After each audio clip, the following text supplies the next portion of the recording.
Je vais vous présenter un autre ouvrage que beaucoup de lecteurs connaissent bien, qui a d'ailleurs été plébiscité par des institutions d'enseignement supérieur. Je pense à notre École nationale d'administration, l'ENA, aux instituts d'études politiques en France, mais aussi dans des universités étrangères, notamment américaines ou britanniques.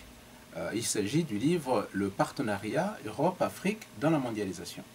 C'est un livre très particulier qui n'est pas du tout orienté vers les élections ou vers un pays particulier comme d'autres livres sont construits, mais un livre qui montre la diversité des situations entre l'Afrique et la France. Ce livre est organisé en trois parties. La première partie raconte l'histoire de l'évolution du monde entre le XVe siècle et le XIXe siècle, principalement sur l'Afrique, puisque l'Afrique a perdu, on dit globalement, entre 12 et 15 millions de Noirs qui ont été déportés en Amérique, l'Amérique étant le Brésil, les États-Unis et les îles de l'Atlantique, notamment les Caraïbes. Ensuite, il y a une deuxième partie qui concerne l'Europe, globalement en tant que telle, notamment je démarre l'Europe à partir de Napoléon en 1804 et je décris les conquêtes napoléoniennes, les recompositions de l'Europe au XIXe siècle jusqu'à la fin de la Deuxième Guerre mondiale.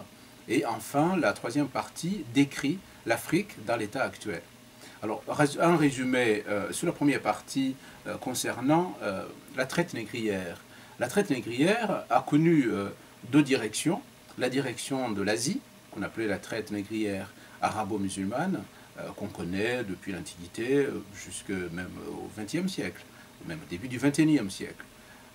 Cette traite, elle s'est convertie plutôt en esclavage, et l'esclavage se poursuit dans certains pays de la péninsule arabique, notamment, même aujourd'hui, au début du XXe siècle. Ensuite, la traite négrière transatlantique, c'est celle qu'on connaît le plus, puisque on lui attribue à peu près 15 millions de personnes qui ont péri, ou tout au moins qui ont été déportées dans ces opérations commerciales. Et je décris ce qui s'est passé, autant sur le continent africain, dans les eaux de l'Atlantique, et les différentes transactions qui ont eu lieu, y compris les lieux de déportation, les lieux de départ des bateaux négriers notamment, et les conséquences qu'on connaît sur cette situation de traite négrière. Et d'ailleurs, cette opération a été aujourd'hui unanimement reconnue comme un crime contre l'humanité. Ensuite, sur l'Europe, qui démarre pour moi dans le livre dans le XIXe siècle, puisque c'est une période particulière en Europe. Pendant cette période du XIXe siècle, l'Europe s'est reconstituée, reconstruite. Elle a connu beaucoup de perturbations liées aux guerres, notamment les guerres entre la France, la Prusse, la France et la Russie. On connaît l'acteur principal de ces opérations qui était Napoléon Ier. Et voilà, je continue ces opérations jusqu'à Napoléon III. Ensuite, bien sûr, ce que tout le monde connaît, la Première Guerre mondiale, la Deuxième Guerre mondiale. Ensuite, donc, j'atterris sur les spécificités de l'Union européenne aujourd'hui.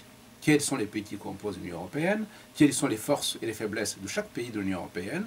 Il y a même une analyse critique de ce que devrait être peut-être un optimum d'une Union européenne performante, notamment en matière de zone euro et le reste de l'Union européenne.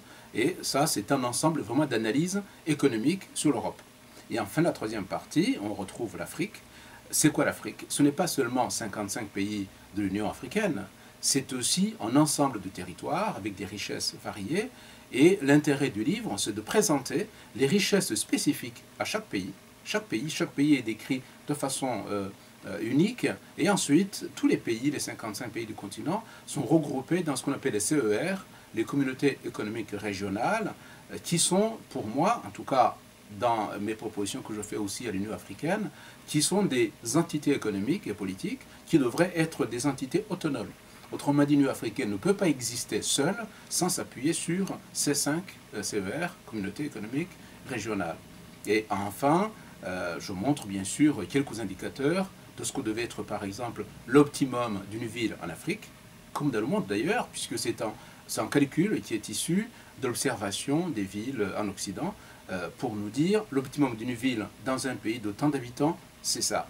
Et ensuite de là, on atterrit sur l'importance de créer des pôles économiques régionaux, puisque les pays ne peuvent pas vivre sur la capitale seulement. Il faut que les ressources, autant économiques qu'humaines, et aussi les ressources intellectuelles et les ressources naturellement culturelles, il faut qu'elles soient réparties sur l'ensemble du territoire dans ce que j'appelle les pôles économiques régionaux, au sein de ces ensembles qui sont des communautés économiques régionales.